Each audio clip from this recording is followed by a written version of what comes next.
পাপ বাপকেও ছাড়ে না। বাংলা ভাষার জনপ্রিয় এই প্রবাদের সাথে মিলে যায় ফ্যাসিস্ট হাসিনার অন্যতম দোসর ও আলেমদের জুডিশিয়াল কিলিং এর সাথে জড়িত তুরিন আফরোজের বর্তমান অবস্থা। ক্ষমতার কি দাম্ভিকতাই না ছিল আন্তর্জাতিক অপরাধ ট্রাইব্যুনালের সাবেক এই প্রসিকিউটরের।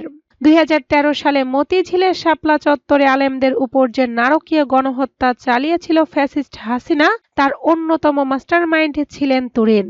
বর্তমানে হত্যা চেষ্টা মামলায় গ্রেফতার হয়ে ৪ দিনের রিমান্ডে রয়েছেন স্বৈরাচারের এই দোসর।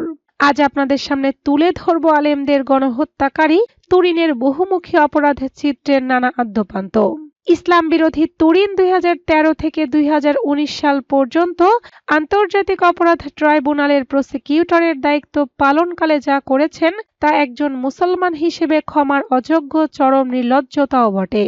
২০১৩-এ সেই শাপলা চত্বরের গণহত্যা থেকে শুরু করে জামায়াতে ইসলামীর প্রভাবশালী নেতা ও দেশবরেণ্য আলেমদের কথিত রাজাকারের ট্যাগ লাগিয়ে ফাঁসিতে ঝুলিয়ে মারতে আওয়ামী লীগ সরকারকে প্রকাশ্যে সাহায্য করেছেন মুসলমান নামধারী এই নাস্তিক। মনে আছে গণজাগরণ মঞ্চের কথা, যে মঞ্চ তৈরি করা হয়েছিল আলেম সমাজকে ধ্বংস করার জন্য। কথিত রাজাকারের ট্যাগ দিয়ে এই মঞ্চ থেকে স্লোগান উঠেছিল আলেমদের ফাঁসিতে ঝুলানোর। এই মঞ্চের মুখপাত্র ইমরান এইচ সরকারের সাথেও বেশ সখ্যতা ছিল তুরিনের। শুধু তাই নয়, ইমরানের সাথে সরাসরি নিজ বাসায় মদের আসর বসাতেন তুরিন, এমন অভিযোগও পাওয়া যায়। ৭১-এর ঘাতক দালাল নির্মূল কমিটির সভাপতি শাহরিয়ার কবিরের সাথেও গোপন সম্পর্ক ছিল তুরিনের। তুরিন ইমরানের সেই গোপন মদের পার্টিতে যোগ দিতেন শাহরিয়ার কবির নিজেও। শুধু এতটুকুই নয়, ইমরান ও শাহরিয়ার কবিরের সাথে যৌনতায় মেতে উঠতেন তুরিন, এমন অভিযোগও সামনে এসেছে।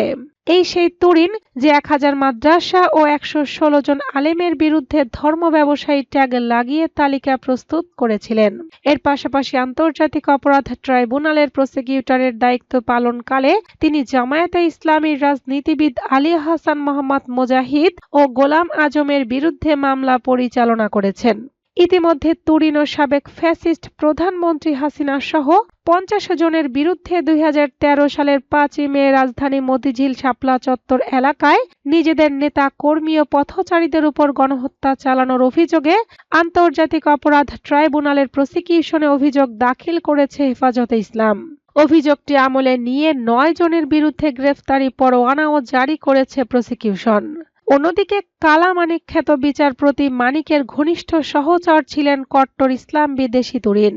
জানা যায়, প্রসিকিউটরের দায়িত্ব পালনকালে মানিকের সাথে মিলে কোটি কোটি টাকা ঘুষ গ্রহণের মাধ্যমে মূল রাজাকারদের বিরুদ্ধে কোনো অভিযোগ তুলতেন না তিনি, বরং ইসলামপন্থী আলেমরা ছিল এই নাস্তিকের চক্ষুশূল।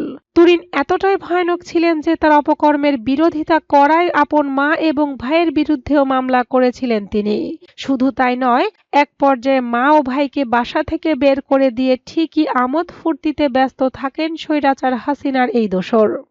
এদিকে আন্তর্জাতিক অপরাধ ট্রাইব্যুনালের সাবেক প্রসিকিউটর ব্যারিস্টার তুরিন আফরোজের পক্ষে আইনজীবী দাঁড়ালেও তিনি নিজেই নিজের পক্ষে শুনানি করেন।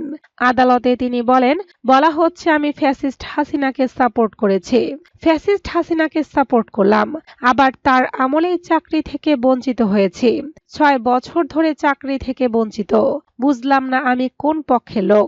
শুনানিতে রাষ্ট্রপক্ষের প্রসিকিউটর বলেন, তুরিন আফরোজ বাংলাদেশে আলোচিত ঘৃণিত একজন মানুষ। ফ্যাসিস্ট হাসিনার পক্ষে তাকে তুমুল বক্তব্য রাখতে আমরা দেখেছি।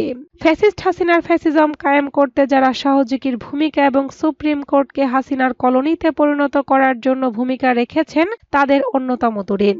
তিনি আরো বলেন, বাংলাদেশের ইতিহাসে আন্তর্জাতিক অপরাধ ট্রাইব্যুনালের মাধ্যমে একটা নেক্কারজনক ঘটনা আমরা দেখেছি। সেখানে তিনি আসামিদের পক্ষে সুবিধা দেওয়ার জন্য টাকা গ্রহণ করেন, যার কারণে তাকে পাবলিক প্রসিকিউটর পদ থেকে অব্যাহতি দেওয়া হয়।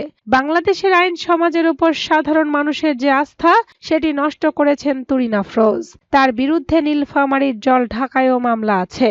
৫ আগস্টের পর কিছু মানুষ পুনরায় দেশে অস্থিতিশীল অবস্থা সৃষ্টি করে শেখ হাসিনাকে ফিরিয়ে আনার চেষ্টা করেছে।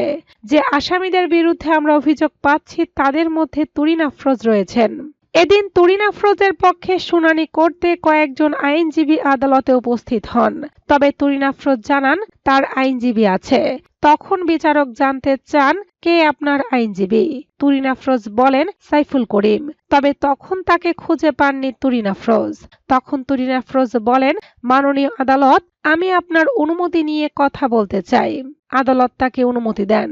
তখন বিচারককে উদ্দেশ্য করে তুরিন আফরোজ বলেন, আমি 2-3-5 মিনিট কতটুকু সময় শেষ করব বললে ভালো হয়। বিচারক বলেন, বলেন আপনি।